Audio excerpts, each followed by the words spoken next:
ఇప్పుడు మామూలుగా అలాంటి సీన్స్ చేసినప్పుడు మీ కో ఆర్టిస్టులతోటి వాళ్ళకి భాష రాదు, ఏదో ఏబిసిడీలు ఏదో చెప్తారు, లేదా వాళ్ళ భాషలో చెప్తారు, అది సెట్లో అందరికీ ఒక విధంగా నవ్వొస్తుంటుంటుంది, అది ఎమోషనల్ సీన్ బట్ నవ్వొస్తుంటుంది. అప్పుడు మీ ఎలా మీరు మేనేజ్ చేస్తుంటారు మామూలుగా? అలాంటి సిచ్యువేషన్స్లో నవ్వు రాకుండా ఆపుకుంటాను.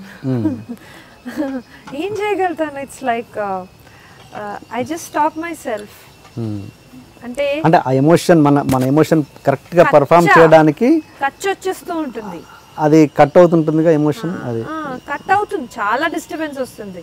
సో అంటే నేర్చుకున్నాను అనమాట, ఎదుటి మనిషికి యాక్టింగ్ రాకపోయినా డైలాగ్ రాకపోయినా నువ్వు యాక్ట్ చేయాలి అని నేను నా బ్రెయిన్ని సైక్ చేసేదాన్ని అనమాట.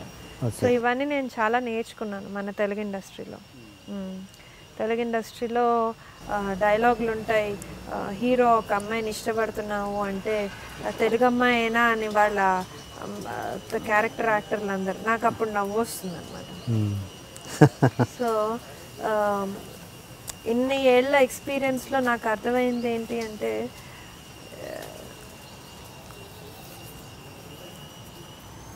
there's nothing called as professionalism, Telugu అమ్మాయి, నథింగ్.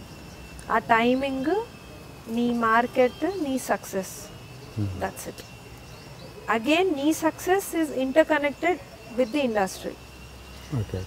ఇప్పుడు నువ్వు వస్తే వద్దంటాన గురించి ఎందుకు బాధపడతాను అంటే, ఆ సినిమా నేను చేయకపోయినంటే ఇదే నా ఇండస్ట్రీలో వాళ్ళు, నేను ఇన్ని అప్స్ అండ్ డౌన్స్ ఇంత గడబడి చేసినా కొన్ని నా మిస్టేక్స్ ఉన్నాయి, కొంచెం ఇండస్ట్రీ నుంచి కూడా ఉంది. అది నేను కేవలం మన తెలుగు వాళ్ళు, తెలుగు అమ్మాయిలు ఎంకరేజ్, నేను అవన్నీ రబ్బిష్ మాట్లాడను, నేను అలా ఆలోచించను కూడా. నేను ఎప్పుడు నా సైడ్ నుంచి నేను ఏం మిస్టేక్స్ చేశాను, నేను ఎప్పుడూ ఇంట్రోస్పెక్షన్ అంటారు చూడండి, నేను చాలా ఐ ఇంట్రోస్పెక్ట్ అ లాట్. ఆ సినిమా చేయకుండా ఉంటే అట్లీస్ట్ నాకు ఇంకొక ఫిల్మ్ మెయిన్ లీడ్గా వచ్చినా అది డిఫరెంట్గా ఉండేది పిక్చర్. ఆ సినిమా చేయకపోయింటే నాకంటూ ఫిల్మ్స్ వస్తున్నవి న్యాచురల్గా వచ్చేవి, ఈజీగా ఉండేది జర్నీ. సో ఎందుకంటే నాకు చాలామంది అండి, అంతవరకు ఎందుకు చాలామంది చెప్పారు, Swapna Dutt, she's a very good person, she's one of my well wishers. తను కూడా అన్నారు, షీ సెడ్, అనుకోకుండా మనం ఎప్పుడో కలిస్తే, Archana all the best Archana, హిందీలో చేస్తున్నావు, all the best, good luck అని అన్నారు. షీ సెడ్, బట్ నువ్వు వచ్చినప్పుడు మేము అనుకున్నాం you are one of those people who'll go to the top అని. Yeah, I'm still climbing. Yeah. Okay, ఇంతకుముందు రవితేజ టాపిక్ తీశారు కాబట్టి, ఆయన క్యారెక్టర్ ఆర్టిస్ట్గా చేస్తూ ఎన్నో ఇబ్బందులు పడి చిన్న చితకా వేస్తూ వచ్చారు అన్నారు కదా. ఆయన చేసినప్పుడు కూడా ఆయన ఓకే, అది ఇప్పుడు మనసిచ్చి చూడు కావచ్చు, లేకపోతే ప్రేమకు వేలయ్యారలో మంచి క్యారెక్టర్స్ చేసి అది ఒక విధంగా కెరీర్కి హెల్ప్ అయ్యాయి కదా. అలా మీరెందుకు అనుకోకూడదు? మీరు క్యారెక్టర్ ఇప్పుడైనా క్యారెక్టర్ అలా అనుకుంటున్నాను కాబట్టి ప్రయత్నిస్తున్నాను. స్టిల్ మీరు హీరోయిన్ అనే పట్టుకొని కూర్చున్నారా, లేకపోతే ఏదైనా క్యారెక్టర్ వచ్చినా కూడా? ఇప్పుడు నేను అలా ఏమి, నేను అదే చెప్తున్నాను, ఇప్పుడు ఒక పేరంటూ వచ్చేసింది, అదే దట్స్ వాట్ ఐ మెంట్ ఇందాక. ఎలాగో ఒక నాకంటూ ఒక ప్రత్యేకమైన ప్లేస్ వచ్చేసింది ఎలాగో. మీరు అన్నది చాలా కరెక్ట్. నేను ఆ ఫేజ్లో కూడా అనుకున్నాను, నేను ఎప్పుడైతే వర్క్ తీసుకోలేదో అప్పుడు నేను పెద్ద మంచి వర్క్ ఏం మిస్ చేయలేదులేండి, అందుకే నేనేం పెద్ద బాధపడట్లేదు. కొన్నిసార్లు మనం అన్నిటి నుంచి కట్ ఆఫ్ చేస్తే మనకు కూడా మైండ్లో క్లారిటీ వస్తుంది కదా.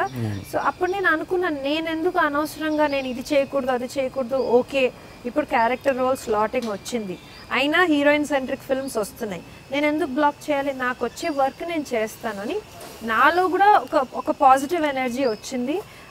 I started attracting work, I started taking up work, I'm open. నేను అలా ఏం లేదు, అలా అని క్యారెక్టర్ రోల్ కూడా అందులో కూడా కొన్ని ఉంటాయి, అందులో కూడా ఏది పడితే అది చేసాను. నువ్వు వస్తేనే వద్దంటే మంచి క్యారెక్టరే, కానీ ఆ టైంలో కొంచెం హీరోయిన్కి డెఫినెట్గా అది అదొక చిన్న ఒబ్స్ట్రక్షన్. మళ్ళీ శ్రీరామదాసు ఇస్ డిఫరెంట్, బికాజ్ అది సీతమ్మ వారు, అది చాలా మంచి పేరు వచ్చింది, అదొక ఎపిక్ ఫిల్మ్. అది ఒక శ్రీరామదాసు అనేది నేను ఒక చాలా మంచి లైకింగ్ కూడా వచ్చింది, అది వేరు, అది చాలా బాగా చూపించారు. సీతాదేవిగా కన్విన్సింగ్గా ఉండాలి అంటే అది it's not a easy thing. So ఇది కొంచెం నాకు అది డిస్టర్బెన్స్ వచ్చింది. బట్ నౌ చేస్తున్నాను. ఇప్పుడు అంటారు కదా, మనం కూడా కొన్ని మన సైడ్ నుంచి గుడ్ బ్యాడ్ అన్నీ యాక్సెప్ట్ చేస్తే గుడ్ థింగ్స్ స్టార్ట్ హ్యాపెనింగ్ అంటారు కదా. సో ఇమోషనల్లీ కూడా నేను చాలా చేంజ్ అయ్యాను. ఆ క్రెడిట్ బాంబేకి కూడా ఇస్తాను, because Bombay taught me a lot. Bombay made me stronger. ఒక క్యారెక్టర్ని దాని యాక్టింగ్ పరంగా దాని ఇంపార్టెన్స్ ఏంటో నేను తెలుసుకోగలిగాను. ఇప్పుడు నాకు అలాంటి బ్లాకేజెస్ ఏమీ లేవు, ఇప్పుడు లేవు. And now I'm touch wood, I'm attracting good work now. Yeah, I feel happy also. But to feel happy you should feel లో. I did. So, yeah. Okay, ఇంకో విషయం, నాతో మీ గురించి ఒక తమిళ డైరెక్టర్ అన్నారు, పేరు అడగొద్దు మరి, నన్ను పేరు ఆఫ్ ద స్క్రీన్ కూడా నన్ను అడగనంటే ఈ మాట చెప్తాను. ఏంటి? ఒకసారి అర్చనకి ఎందుకు ఇదవుతుంది, ఎందుకు బ్రేక్ రావట్లేదు అంటే, తనలో అమ్మాయి అంటే ఓన్లీ ఎర్ర స్కిన్, కళ్ళు, ముక్కు బాగుంటేనే కాదు, అమ్మాయిలో నాజుకుతనం ఉండాలి, ఆ అమ్మాయిలో నాజుకుతనం లేదు అని అనుకుంటున్నాను అని అన్నారు. Is it true? అంటే అమ్మాయి ఆ లేడీ సెన్స్ అన్నది లేదు అన్నది తన ఫీలింగ్. ఎంతవరకు ఇది తమిళ ఆ నాజుకుతనం, అమ్మాయిలో ఉండాల్సిన నాజుకుతనం అంత హార్ష్గా ఉంటారా లేదా ఎట్లా ఏంటి నాకు? అంటే ఎగ్జాంపుల్ చెప్తాను. సపోజ్ చెప్పండి, మీరు చెప్పండి. ఇది ఫస్ట్ టైం ఇలా నాకు ఎవరు చెప్పలేదు. నాకు అంటే మీరు అందంగా ఉన్నారు, అందంగా లేరని ఎవరు అనలేదు. అందంగా ఉండడం వేరు, నాజుకుతనం వేరు. అందంగా ఉంటేనే సక్సెస్ఫుల్ అవుతారని అనట్లేదు కదా. ఎంతో మంది హీరోయిన్స్ అంత అందంగా లేను, నాకేం అలాంటి ఒబ్సెషన్స్ కూడా లేవు. అదే చెప్తున్నాను, ఇవన్నీ సక్సెస్ హే తో సబ్ మాఫ్ హే వరనా సబ్ బేకార్ హే అని. ఆయనకు అలా అనిపించలేదేమో. He's free to feel what he wants to feel. I'm very happy. I feel happy for myself. అంటే ఎగ్జాంపుల్ చెప్తానండి. సపోజ్ ఇప్పుడు విజయశాంతి గారు ఉన్నారు. విజయశాంతి గారు కర్తవ్యం సినిమా చేసే బిఫోర్ వరకు ఛాలెంజ్లో కావచ్చు, అత్తకు ఎముడు అమ్మాయిలు కావచ్చు, ఎనీథింగ్, దాని బిఫోర్ చేసిన సినిమాలన్నింటిలో అమ్మాయిలో ఒక నాజుకుతనం, ఒక అమ్మాయి అన్న ఫీల్, హీరోయిన్ అన్న ఫీల్ ఉంటుంది. ఎప్పుడైతే కర్తవ్యం చేశారో, కర్తవ్యం తర్వాత చేసిన సినిమాలన్నింటికి హీరోయిన్ క్యారెక్టర్ చేసినా కూడా ఆ అమ్మాయిలో ఒక అది చూడలేదు. నేను ఒక పాయింట్ చెప్తాను దానికి. అది మీకు ఇప్పుడే వచ్చింది అన్నది. Maybe I'm that convincingly good ఏమో to say so. Maybe I'm that convincingly good. Maybe Vijayashanti garu was that convincingly good in Kartavyam. అంతే, it's as simple as that. ఇప్పుడు శ్రీరామ్ దాస్ చేసినప్పుడు అన్ని నాకు మళ్ళీ దేవత రోల్స్ వచ్చాయి, వేరే రోల్లో చూడలేకపోయారు నిన్ను. మేము అర్చన నీలో ఇది నాకు చాలా మంది చెప్పారు, సెన్షువల్గా చూడలేము మేము, we only look at you like goddess. Maybe I was that good ఏమో యాజ్ గాడెస్ సీత.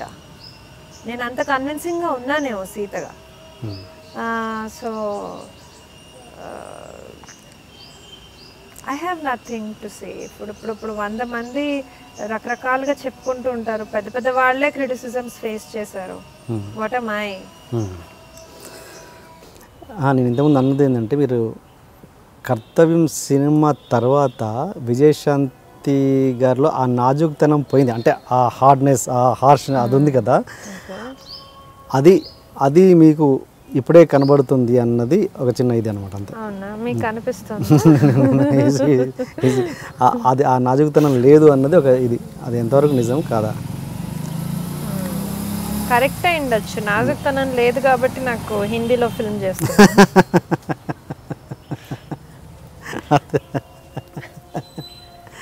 ఓకే.